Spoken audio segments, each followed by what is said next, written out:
சிவபுராணம். குன்றிருக்கும் இடமெல்லாம் குமரன் இருப்பான். குமரன் குன்றில் இருப்பதை அறிந்ததும் ஔவையார் குமரனை காண குன்றுக்கு வந்தார். அங்கு வந்து குமரனை போற்றி பலவாறு பாடினார்.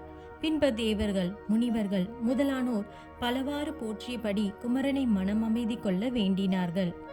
ஔவையாரின் அமுத தமிழ் பாடல்களை கேட்ட தமிழ் கடவுளான குமரன் தன் தாய் தந்தையர் மீது இருந்த சினத்தை மறந்து அவ்விடத்திலேயே இருந்தார்.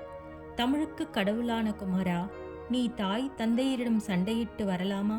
வேண்டாம் குமாரா என பலவாறு கூறி குமரன் கொண்ட கோபத்தை குறைத்து அவரை சாந்தம் கொள்ள செய்தார். பின்பு தாயான பார்வதி தேவி சிவபெருமானின் பல திருவிளையாடல்களை பற்றி குமரனுக்கு எடுத்து கூறினார்.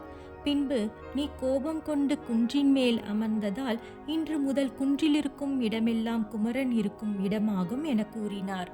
மேலும், ஞானக்கனியின் காரணமாக நீ இங்கு வந்து அமர்ந்ததால் இந்த இடம் இனி வரும் காலங்களில் பழம் நீ என அழைக்கப்படும் என்று கூறினார்.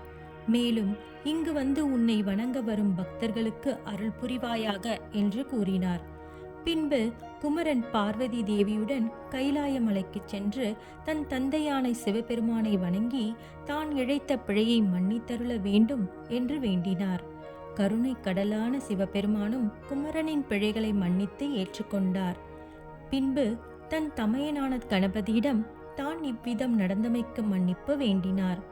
கணபதியோ, குமாரா, நீ கைலாயம் வந்ததே மகிழ்ச்சி என்று கூறினார். பின்பு கணபதியும் குமரனை மனதார ஏற்றுக்கொண்டார். பிறகு கணபதியும் குமரனும் தன் தாய் தந்தையருடன் அமர்ந்து காட்சியளித்தனர். சிவபெருமானும் பார்வதியும் தமது புத்திரர்களோடு இணைந்த காட்சியை காண தங்களிடம் இருக்கும் கண்கள் போதவில்லையே என அங்குள்ள அனைவரும் எண்ணத் தொடங்கினார்கள். இறுதியில் இவை அனைத்திற்கும் காரணமான நாரதரும் விழிகளுக்கு காண கிடைக்காத அந்த காட்சியினை கண்டு மனம் மகிழ்ந்தார். பின்பு தான் நடத்திய இந்த கலகத்தால் ஏற்பட்ட விளைவுகளை மறந்து தன்னை மன்னிக்குமாறு வேண்டினார். பார்வதி தேவியோ, நாரதரே, இந்த திருவிளையாடல் தங்களால் பிரபஞ்ச மக்களின் நன்மையை பொருட்டே நடந்ததாகும் என கூறி நாரதரை பார்வதி தேவி மன்னித்தருளினார்.